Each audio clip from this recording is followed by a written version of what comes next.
Passiamo ora alla moda. Domenica 23 settembre un'importante sfilata, il Mare d'inverno, organizzata dalla Confartigianato al Palarex di Jesolo, il servizio di Elisa Borri. Presidente, da che cosa è nata questa idea di creare il Mare d'inverno?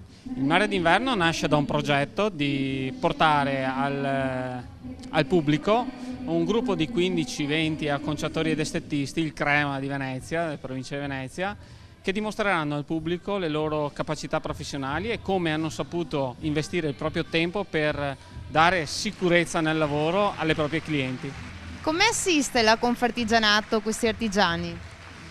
Confartigianato dà la possibilità di fare prima di tutto sindacato, formazione, crea squadre compatte di artigiani che assieme cercano di superare questi momenti di crisi che ci attanagliano.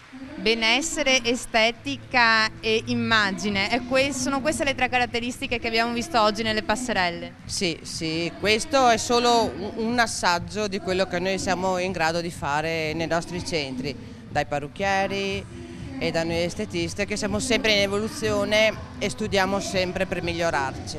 Gioielli per la sposa e moda autunno-inverno, che cosa ci propone?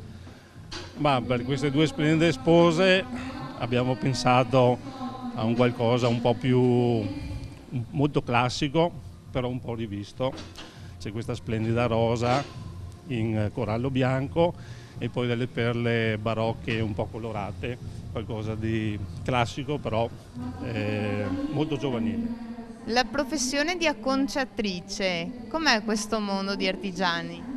È un mondo molto particolare, nel senso che veniamo definiti artigiani, però di fatto noi saremo degli artisti nel vero senso della parola, perché creiamo moda, facciamo moda, abbiamo le capacità di trasformare le persone con i nostri tagli, con i nostri colori, con i nostri trucchi e con i nostri massaggi, modelliamo pure le persone, quindi è un'attività molto importante che oltretutto oggi come oggi, nonostante la crisi, è ancora un'attività che sopravvive.